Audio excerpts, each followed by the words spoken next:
Thank you, Ajahn Hawan. Good morning, all the professor and all the participants here. My name is Natthicha S from Police General Hospital. And here's the outline. We'll be present today about the update on femoroacetabular impingement syndrome. In 2016, there's an international consensus or so-called work agreement discussing how we should define the terms of the femoroacetabular impingement syndrome. They agree on FAI syndrome, the CAM morphology, and the pincer morphology. There's an evidence about association between the higher level of the sport activity and development of the CAM morphology in the young adult. The change at the femoral head neck junction was observed during the follow-up X-ray and the MRI exam. And as far as we all know, the CAM morphology could lead to osteoarthritic change of the hip, especially in the patient with a higher alpha angle of more than 70 degrees. They were found to have the higher chance of the articular damages. So how should we make the diagnosis? The work agreement consensually formed the diagnosis of the FAI, consisting of the triad of the symptoms, clinical, and the radiograph. And we have been discussing a lot about the physical examination in the morning, so I will mention about the specific imaging parameter here. The European radiologists from the Lisbon Agreement in 2020, they recommended using the pelvis AP and the 45-degree down view to initially assess the FAI syndrome. If the finding was equivocal, they recommended using the radial hip MRI as an advanced imaging technique. So the alpha angle was originally described in 2002 by Professor Nosley from the axial cut MRI. The abnormal parameter used to be more than 50 degrees, and since then, there are modifications and varieties of the method used to define this alpha angle, whether using X-ray, CT, or the MRI. And currently, the Lisbon agrees on the alpha angle more than 60 degrees as a main criteria to define this CAM morphology, along with the femoral offset less than 8 millimeters and the femoral ratio less than 0.15. And there were also several parameters to measure in X-ray to see which type of the FAI syndrome that the patient had. Starting with CAM morphology, which is the convexity at the femoral head neck junction, or more than 60 degrees of the alpha angle, or femoral offset less than 8 millimeters with femoral head offset less than 0.15.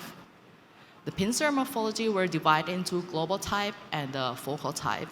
The global type were protrusio acetabuli, the center edge angle more than 40 degrees, and the combination of the positive crossover sign and the posterior wall sign and ischial spine signs.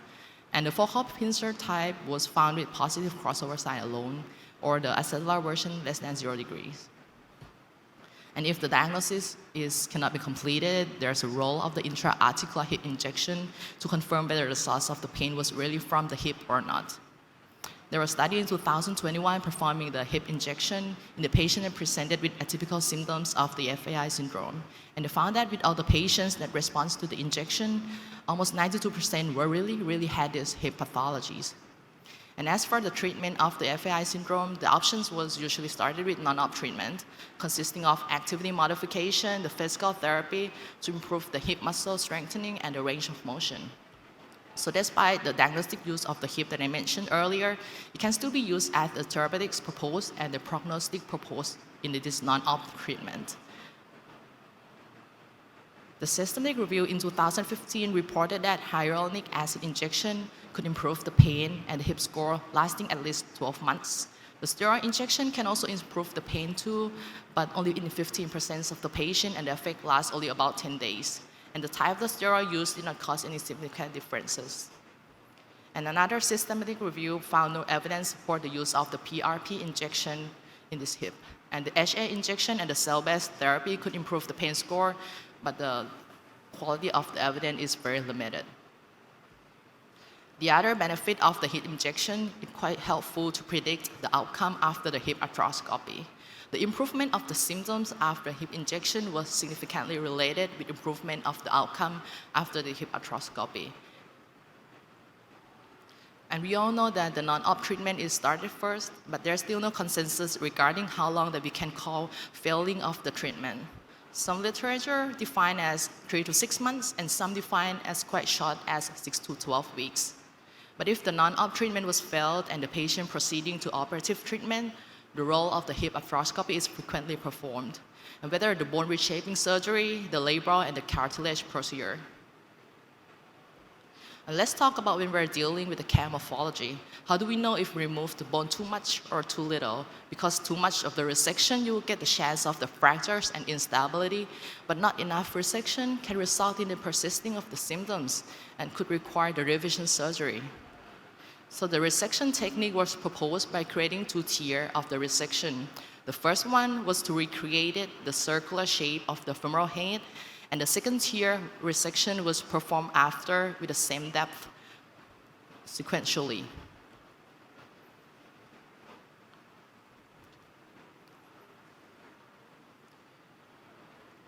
And the use of the navigation system was also introduced during the surgery to help measure the alpha angle intraoperatively. Sadly, but theirs might be quite expensive of the system here. And the most importantly, we don't want the fracture to happen. Even the incidence is quite as low as 0.12%. The risk factors are older patients, male sex, and the deeper the resection, the higher chance of the fractures. And so how far can we go for the resection? The finite element analysis show that removing bone less than 20% depth and 25 length are generally safe enough. But recent biomechanics studies show that either 25% or 40% of the resected depth may be safe enough during walking and standing. But still, stumbling can cause the higher load and could still lead to fractures. So let's move over to the pincer resection.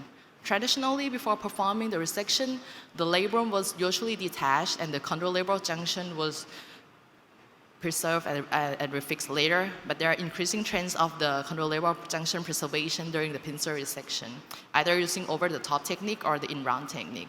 Because saving the CLJ junction means that we can preserve the vascularity and the healing potential of the labrum. And the same problem persists, whether too much or too little should be done with this pincer resection. So they proposed the residual lateral center edge angle about 35 to 37 degrees that remains sufficient for the resection. And the outcome is comparable with the arthroplasty conversion rate and the revision rate. And what about the patient with pre-existing borderline dysplasia? They usually comes with focal pincer morphology. The importance of identifying this patient is because the anterior trimming can lead to the global deficiency. And due to the concern above, the number of the acetabuloplasty performed were lowered in the borderline dysplastic patient that comes with acetabular retroversion. But the patient reported outcome was similar whether with or without the retroversion presented.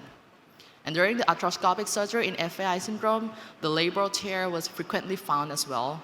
To make the safe insertion of the ankle suture when performing repair, we should be well aware that most common site of the joint progression is at 3 o'clock due to the bone thinness there. The bigger the anchor we use, the higher chance of the joint perforation. So the technique to avoid this joint perforation is that we do it with direct visualization, the use of the fluoroscopy, and the distal to proximal insertion. And if the labral tear is too non-viable, the defect is just too large, there is increasing evidence of primary labral reconstruction, whether using the hamstring autograft or the allograft. And also, if the labral were completely all gone, the circumferential reconstruction is an interesting choice. And Dr. Benjamin Daum simplified this into this algorithm. Repairing of the acetabulum, repairing of the labrum is a gold standard of the treatment in labral tear. But if it was unrepairable in case of the segmental defect, you can choose whether to augment or do the reconstruction, considering the preservation of the chondrolabral junction. But if the labrum were all gone, 360-degree reconstruction would be our choice. And lastly, after the arthroscopy, the capsule should be repaired for better support of the hip stability. And from the cross-sectional study, 90% of the hip surgeons, they said they would perform the capsular closure. So in summary of the update in FAI syndrome in 2023, there's increasing evidence over time the CAM morphology may resulting from the higher level of the sport activity and tend to progress in nature. The diagnosis is consisting of triad of the symptoms, clinical, and the radiograph. The intra-articular hip injection have several roles. It could be diagnostic, therapeutic, or prognostic purpose. And the non-op treatment is still the first line with duration at least 3 months. And for the operative treatment, hip arthroscopy is still our preferable choice. We should avoid over-resection in CAM morphology, preserve the chondrolabral junction in pincer morphology, and avoid over-resection in borderline hip dysplastic patient. And the concomitant labral tear should be repaired or reconstructed, considering the fact that what we found intraoperatively. And lastly, repair the capsule after the hip arthroscopy. I would like to say thank you to the mentor from the Police General Hospital, Ajahn Surapon, Ajahn Thorawut, Ajahn Thawon, Ajahn Jiran Hanin, and Ajahn Kanin for this opportunity. Thank you so much.